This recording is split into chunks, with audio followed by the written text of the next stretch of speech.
Okay, alright everyone, so we're back with a new game. Okay, and this one was sent to me by NationOfHope. His rating is 2013. And he's playing a 15 minutes plus 15 seconds added each move. And he's playing this game against an international master. That's right. International master. And, okay, so we're going to go ahead and we're going to take a look at this game. Okay, and Nation of Hope is playing as the white pieces, by the way. So for those of you who are wondering. Alright, so let's go ahead and let's get started looking at this one. Alright, so e4, c5, Sicilian, bishop c4, and so this is the boulder attack. Alright, knight c6, knight f3, and e6. So the reason why I'm not so big a fan of the attack like this is because black frequently gets a quick d5 and early on. And in this game, he gets to play d5, and then usually that it's pretty good for black because d5 is a main move that's played in the Sicilian. And so if he can play it early, then a lot of times that's good for black. Alright, d5, e takes d5, e takes d5. And then the bishop moves again. Yeah, and this is why I think this position isn't so bad for black, is because, you know, he's got a decent share of the center. He's got these two pawns. And, you know, so it's not incredibly uncomfortable. So I think that it's not so bad for black. So that's why I don't play against the Sicilian this way as white. Alright. But I know some people obviously like it. Otherwise, this player who's rated 2013 wouldn't be playing it. If it wasn't any good, he wouldn't be playing it. Definitely, there's merit to almost any chess opening. Bishop d6, and castling, yeah. So castling early. And also this open e-file, you know, that rook potentially could be pretty good on that open file, so castling early. So that's obviously one advantage of playing this way. Knight to e7.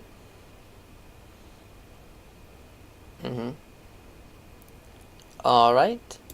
d4, c takes, and knight takes. So here's the position that I want to talk about a little bit. Because we see this is a very typical type of position you'll see a lot in different types of openings with an isolated queen's pawn. So isolated queen's pawn is something that you really need to understand in chess, because a number of openings lead specifically to queen's pawn being isolated, because some players like to play against them and some players like to play with them. So you should familiarize yourself with this type of structure where there's an isolated queen's pawn. And there's also a lot of strategies you should know about them, because you know, isolated pawns. So basically, though, what it's going to come down to a lot of the times is that white gets better pawn structure because he only has 2 pawn islands, and black has 3 pawn islands. And so with the 3 pawn islands in the slightly less good pawn structure, black won't be as good in an endgame in most cases, once pieces start becoming exchanged off. But during the middle of the game, when there's a lot of pieces still on, this pawn is helping to control the center, you know, because, you know, black right now is the only one with a center pawn. So potentially, this could give him some dynamic advantage, whereas white's going to have the static advantage based on this pawn. Okay. Castling. And this is why I question the next move that white makes. Because with the idea of this pawn being isolated, a long-term weakness, I don't agree with the next move, that is bishop takes. Because now b takes. Now this pawn is no longer an isolated queen's pawn. And now black has two pawns that are going to be potentially able to control a lot of the center. And second reason, black now has both bishops in a center that's fairly open. So those bishops are going to be slightly better than the two knights. Okay, rook e1,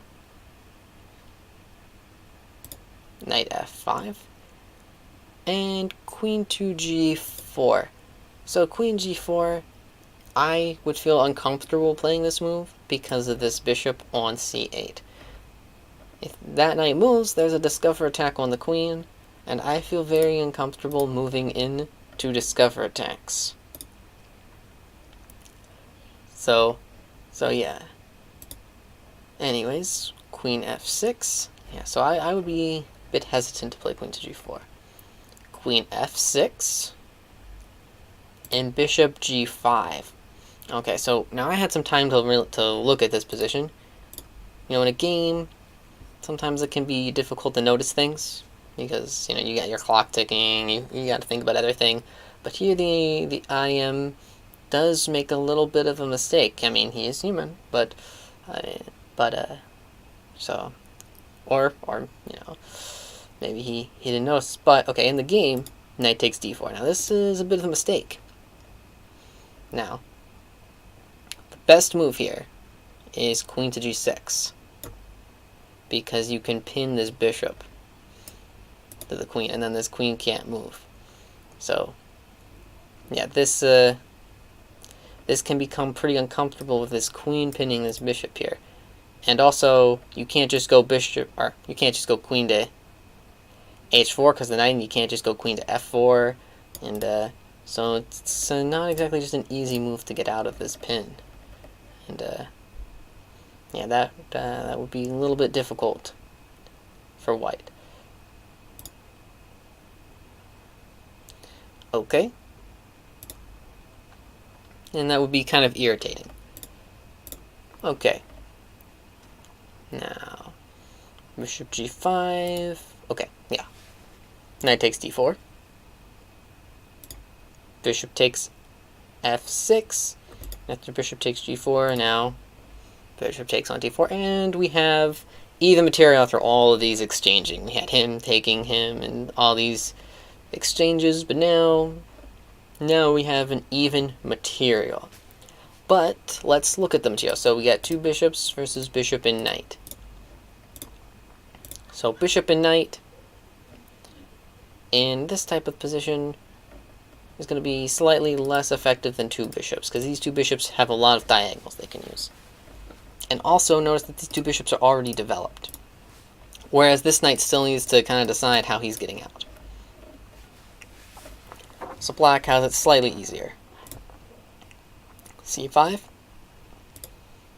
f3, okay, c takes. Yeah, I think that he may have considered just dropping the bishop back to keep the two bishops, but maybe he liked the way this looked. C takes d4, f takes g4, bishop c5, and king f1 stepping out of discoveries. And yeah, black does definitely have it a little bit easier in this endgame, because yeah, this bishop's already out, already active. This knight isn't. And also, in endgame like this bishop's going to be a little bit faster than the knight. a5, c takes, bishop takes, knight c3, bishop takes, b takes. Okay, c8, and okay, he's going to hit this pawn. And right now it's looking very drawish. It's kind of evened out, because in this rooking game with just rooks and pawns, it's very difficult to play for a win in most rook endgames, because if there's even pawns, even rook endgames, some rook endgames you can be out 2 pawns and it's still a draw. Yeah, there's actually a saying that some players had. They say all rook endgames are drawn. yeah, just to kind of show how drawish some rook endgames get. Yeah, rook e2, h6. Okay, king f2, and then he wants to get his king a little bit better placed. Improving your king is never a bad idea, especially in the endgame. h4, yeah. And so, yeah, at this point though, it's very difficult for any player to really make any clear advancement. Like, there's not a whole lot left that either side can do in this rook endgame to try to increase their position. I mean, there's definitely ideas of like rook to f4 maybe, where it may be trying to get the other rook to hit on the f pawns, and you can hit it twice maybe because right now the king, and that's kind of like the only real thing you can aim for, I think, because I don't really see too much more that either side can really do. And yeah, so g3, of course, the only real target that black can get is playing here.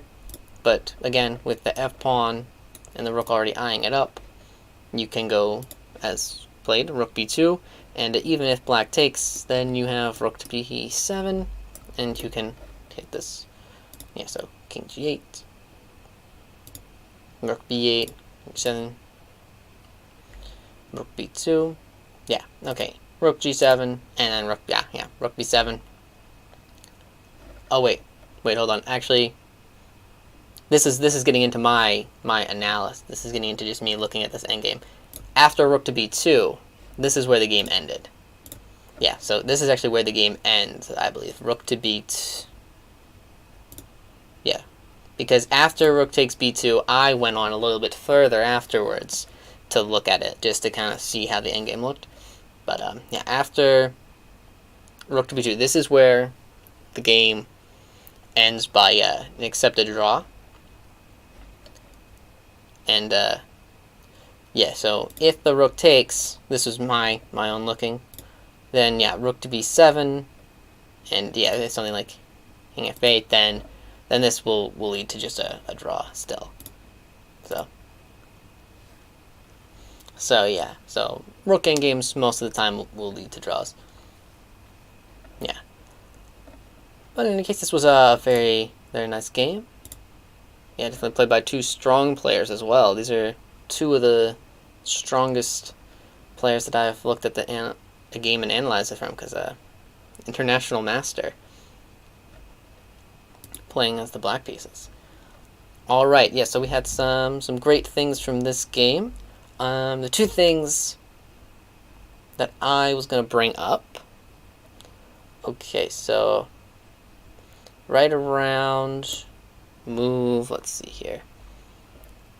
It was, yeah, right here. After castling, bishop takes.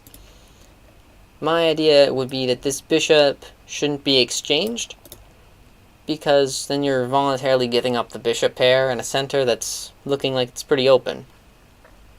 And also, you're getting rid of the isolated pawn. Now, this, I mean, you are, okay, letting him have the A pawn, which will be isolated, that's true. But then these pawns can advance, and he's going to get a big center, and he's going to have the two bishops, so he's going to have a decent position. And I think you can do some more with that. Anyways, bishop takes, b takes. And then the other thing, let's see here. The other thing was, yeah, the isolated queen's, okay, the isolated queen's pawn, yeah, try to keep that. And the bishop pair should be kept. Yeah, those were the two things that I had looked at. So, yeah, because two bishops are a little bit better than two knights in a lot of cases. If you can keep both of them, and then you have the open center, then that can give your opponent some trouble. Yeah, especially in a game like ended up like this one did. Alright, so I think that's gonna do it for this game. Alright, so yeah, thanks for sending me this one in. This one was definitely really good, getting to look at one from an IM. Alright, yeah, so thanks for sending me this one in. Keep watching, you know, like my videos, subscribe to my channels, all that stuff. You should definitely do that. I highly recommend it. Alright. So, thanks for watching.